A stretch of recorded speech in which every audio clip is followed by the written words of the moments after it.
ဒီနေ့တဲ့ရင်ကတော့ Donald Trump ဆော်ဒီမင်းသားနဲ့တွေ့ပြီးတော့မှသူတို့ဒီ White House မှာတွေ့ဆုံစကားပြောကြတယ်ပြီးတော့အခုဒါသူတို့ရဲ့ရုံးခန်း White House မှာပြောနေကြတဲ့အထက်မှာ Donald Trump ကနေပြီးတော့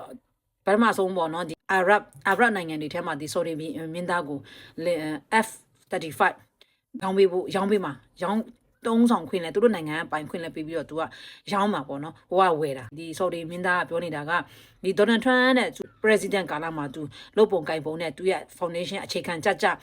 လှုပ်ဆောင်နေတဲ့ပုံရယ်သူရဲ့နေရာကဏ္ဍဒီနိုင်ငံရဲ့နေရာကဏ္ဍတွေမှာစီးပွားရေးတွေရော IT ဘိုက်တွေမှာရောပြီးတော့ technology ပေါ့နော်နည်းပညာပိုင်းတွေမှာတွေရောတဲ့သူက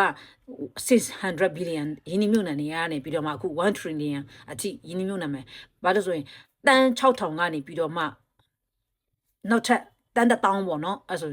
1 trillion ဆိုတော့ဘယ်လောက်ဖြစ်မလဲကျမမပြောတတ်ဘူးမြန်မာလိုမပြောတတ်တော့ဘူးဗမာလိုနဲ့မြန်မာကျက်နဲ့ဆိုပို့လို့တော့ဆိုတယ်မပြောတတ်တော့ဘူး calculator မှာ E တွေ T တွေ S တွေထွက်လာလိမ့်မယ်တက်နိုင်တဲ့လူများတွက်ပြီး comment မှာပေးခဲ့ကြပါပြောချင်တဲ့တဘောကအဲ့နဲ့ Donald Trump ကလည်းသူကပြောနေပေါ့နော်မီဒီယာရှိမှာရောအားလုံးရှိမှာစကားပြောနေနော်တဲ့ဆက်ပြီးတော့ယင်းနှမြုပ်နှံမှုတွေရောသူရဲ့နေရာကဏ္ဍမျိုးစုံတွေမှာ USA ကိုယင်းနှမြုပ်နှံမှုသူထပ်တိုးလိုက်တယ်တဲ့600 billion ယင်းနှမြုပ်နှံရကနေပြီးတော့မှကျွန်တော်1 trillion တိတိုးတက်ဖို့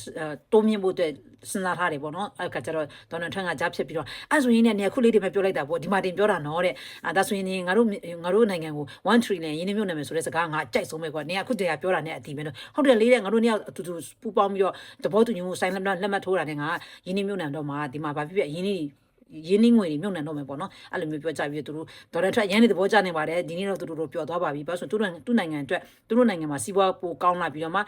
GDP တိုးလာပြီလေနော်ဒီလိုရင်းနှီးမြှုပ်နှံမှုများလာတယ်ဆိုကြတဲ့ကသူမှအခွန်တွေပါလာမယ်အမြတ်တွေပါလာမယ်အဲ့လိုမျိုးတွေဆိုတော့ဝမ်းသာကြပဲလေနော်မဲပြီးတော့သူတို့ညမှာ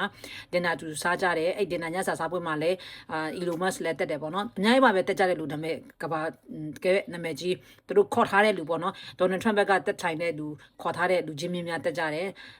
ပြီးတော့ဒီ sorry မင်းသားခေါ်လာတဲ့လူတွေတက်ပါဝင်တက်ရောက်ကြတယ်ပေါ့နော်မို့ဒီသတင်းလေးကိုကျွန်မတင်ဆက်တာပါထပ်ပြီးတော့သတင်းနဲ့အစ်စ်တွေတက်လာမယ်ဆိုရင်ကျွန်မအခင်းနနာအကောင့်ကနေတင်ပေးပါမယ်အားလုံးပဲအဆင်ပြေကြပါစေ bye bye